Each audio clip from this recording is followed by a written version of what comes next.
Welcome friends. लोगों की एक बहुत एक कॉमन समस्या रहती है। ऐसे लोग जिनको लगता है कि उनको डायबिटीज हो गया है, उनके पास एक कोई शुगर की रिपोर्ट रहती है और उसी में से पूछते रहते हैं कि डॉक्टर साहब मुझे डायबिटीज हो गया है कि मुझे नहीं हुआ है। आज हम लोग उसी के बारे में बात करेंगे कि ब्लड शुगर का जो आपने टेस्ट करा है उससे डायबिटीज आपको है कि नहीं है, इसको कैसे कन्फर्म करें। इसकी दो बड़ी वजह है, लोगों को पता नहीं चल पाता। एक तो डायबिटीज की आपने जो जांच कराई है, ब्लड शुगर की जांच कराई है, चाहे फास्टिंग हो, चाहे पीपी हो, चाहे रैंडम हो या HbA1c कराई हो, उसमें रिपोर्ट में कहीं प्री डायबिटिक का जिक्र नहीं रहता, जो कि एक बहुत कॉमन समस्या है। मतलब जितने लोगों को डायबिटीज होता है उतने ही लोगों को प्री डायबिटीज होता है। उसको ये बोलो ग्लूकोज इंटॉलरेंस रहता है या इम्पेयर्ड फास्टिंग ग्लूकोज बोल सकते हो, अलग अलग नाम से। प्री डायबिटीज का मतलब है कि अभी ब्लड के अंदर शुगर बढ़ी तो है पर इस रेंज में नहीं बढ़ी है कि उसको डायबिटीज बोले। एक तो रिपोर्ट में वो मेंशन नहीं रहता, और रिपोर्ट में अलग अलग जगह की रिपोर्ट्स में अलग अलग नॉर्मल वैल्यू कई बार लिखी रहती है, इसलिए जो पेशेंट्स होते हैं उनको बहुत बार परेशानी का सामना करना पड़ता है। इस वीडियो में हम सारे डाउट क्लियर कर लेंगे कि डायबिटीज कब बोलते हैं कब नहीं बोलते, प्री डायबिटिक क्या कंडीशन होती है। तो ब्लड शुगर के 4 या 5 तरह के टेस्ट हो सकते हैं। जो डायबिटीज का की डायग्नोसिस है वो हमेशा ब्लड पे ही होती है। ब्लड में एक हमें करना होता है फास्टिंग ब्लड शुगर।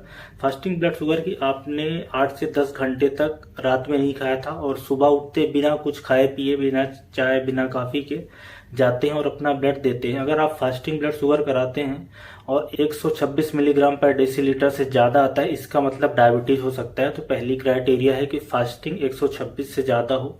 दूसरा है कि आपने खाना खाने के बाद जो कराया, खाना खाने के 2 घंटे बाद जो कराया, उसको हम लोग क्या बोलते हैं, पीपी, पोस्ट प्रैंडियल, अगर वो 200 मिलीग्राम से ज़्यादा हो। या तो रैंडम ब्लड शुगर, मतलब कि खाने से हमें कोई मतलब नहीं है, दिन में हमने कभी भी करा दिया है, वो 200 मिलीग्राम से ज़्यादा हो।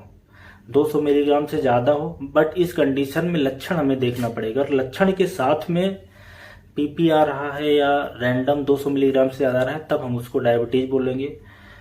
ज़्यादा कंफ्यूजन हो रहा है, मतलब कि रैंडम से पता नहीं चल रहा है, पीपी से पता नहीं चल रहा है, फास्टिंग से भी, तो एक कंडीशन होती है जिसको हम लोग बोलते हैं ओरल ग्लूकोज टॉलरेंस टेस्ट, जिसमें पूरे रात फास्टिंग रखना पड़ता है, कम से कम 10 से 12 घंटे। उसके बाद सुबह 5 मिनट के अंदर 75 ग्राम ग्लूकोज पीना होता है। उसके 2 घंटे बाद फिर जांच करनी होती है। ओरल ग्लूकोज टॉलरेंस टेस्ट जो प्री डायबिटिक कंडीशन होती है, जो इम्पेयर्ड ग्लूकोज की कंडीशन होती है, उसको पता करने के लिए काफ़ी अच्छा रहता है, सबसे बेस्ट टेस्ट उसको माना जा सकता है।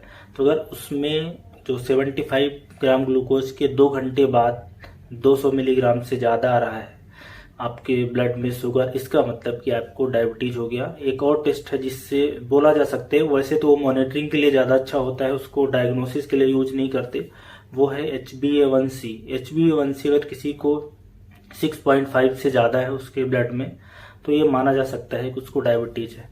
अब इम्पॉर्टेंट बात आती है कि आप बोलोगे क्या डॉक्टर साहब, एक बार हमने जांच कराई और ये वैल्यू बढ़ी हुई मिली, पीपी मान लो किसी का 200 से ज़्यादा मिला, तो उसको हम मान लें क्या कि डायबिटीज है। अगर डायबिटीज के लक्षण के साथ किसी को ये टेस्ट में पॉजिटिव आता है तो उसको माना जा सकता है।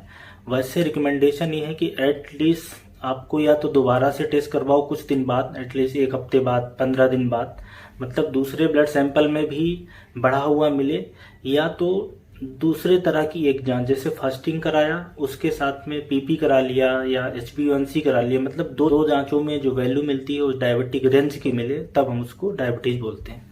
बहुत बार ऐसा होता है कि किसी वजह से, फीवर की वजह से, स्ट्रेस की वजह से, कोई सर्जरी होने वाली है, घबराहट है, एंजाइटी है, तो ब्लड के अंदर शुगर बढ़ जाती है, उसको हाइपरग्लाइसीमिया बोला जाता है। तो सिर्फ एक ही जांच से एकदम श्योर हो जाना कि डायबिटीज है कि नहीं है, ये नहीं कहा जा सकता। और अब बात करते हैं कि प्री डायबिटिक कंडीशन। एक्चुअली हमें प्री डायबिटिक पे ज़्यादा फोकस रखना है। प्री डायबिटिक का मतलब है कि हमारे शरीर में शुगर बढ़ा तो है, लेकिन वो डायबिटीज के रेंज तक नहीं है, ना ही नॉर्मल ही है, मतलब नॉर्मल से तो ज़्यादा है पर डायबिटीज के रेंज में नहीं है। तो प्री डायबिटिक कब बोलेंगे, जब फास्टिंग में वैल्यू 105 से लेके 125 मिलीग्राम पर डेसीलीटर के बीच हो, इसका मतलब है कि ये प्री डायबिटिक कंडीशन है। जो पीपी है या जो रैंडम ब्लड शुगर है वो 140 से 200 मिलीग्राम के अगर बीच में, इसको हम बोलेंगे pre diabetic condition, impaired glucose condition है। और इसी टाइप से जब 75 ग्राम ग्लूकोज लेने के बाद जो टेस्ट कराते हैं 2 घंटे बाद, वो 140 से 200 के बीच में आता है। इसका मतलब है कि इम्पेयर्ड ग्लूकोज टॉलरेंस हो रहा है या प्री डायबिटिक कंडीशन है। और HbA1c में अगर 5.7 से लेके 6.4 के बीच में अगर आ रहा है परसेंटेज में HbA1c, इसका मतलब कि प्री डायबिटिक कंडीशन है। प्री डायबिटिक कंडीशन हमें आइडेंटिफाई करना सबसे इम्पॉर्टेंट होता है। एक्चुअली इसके बारे में बहुत कम लोग जानते हैं। सबको ये पता है कि या तो शुगर है या तो नहीं है, इस तरह से हर कोई समझने की कोशिश करता है, पर बहुत कम लोगों को पता होता है कि डायबिटीज अवस्था के पहले एक प्री डायबिटिक कंडीशन होती है। मैं टाइप 2 डायबिटीज की बात कर रहा हूँ। टाइप 1 जो छोटे बच्चों की डायबिटीज होती है उसमें ये वाली कंडीशन नहीं आती, प्री डायबिटिक वाली। इस प्री डायबिटिक कंडीशन को रिवर्ट करा जा सकता है। दोस्तों मुझे उम्मीद है कि आपको अभी ये समझ में आ गया होगा कि अपनी जांच रिपोर्ट में हमें डायबिटीज है कि नहीं है। एक चीज मैं और आपको बता देता हूँ कि फिर आइडियल शुगर होना कितना चाहिए, नॉर्मल आपका कितना होना चाहिए। तो अगर आपने फास्टिंग कराया है तो 105 से कम होना चाहिए। अगर आपने पीपी कराया है तो 140 से कम हो। और इसके अलावा रैंडम कराया है तो 140 से कम होना चाहिए। और HbA1c जो है 5.7 से कम होना चाहिए, आइडियल है। तो नॉर्मल हो गया, प्री डायबिटिक कंडीशन हो गया, या उसी को इम्पेयर्ड ग्लूकोज की कंडीशन बोलते हैं, और एक डायबिटिक कंडीशन हो गया। कई बार ऐसा होता है कि कितनी बार अलग अलग लैब में जांच कराओ, कई बार फास्टिंग बढ़ा आता है, कई बार रैंडम बढ़ा हुआ आता है, कई बार पीपी बढ़ा हुआ आता है, और इसी को पता ही नहीं चलता। बहुत सारे लोग परेशान रहते हैं इसी बात में कि मुझे डायबिटीज हो गया है, फिर इसके पास गए, फिर उसके पास गए। एक्चुअली उस समय आपको प्री डायबिटिक कंडीशन हुई रहती है। आई होप आपको एकदम क्लियर हो गया कि हम कब डायबिटीज बोलेंगे और कब नहीं बोलेंगे, राइट। सो मिलते हैं।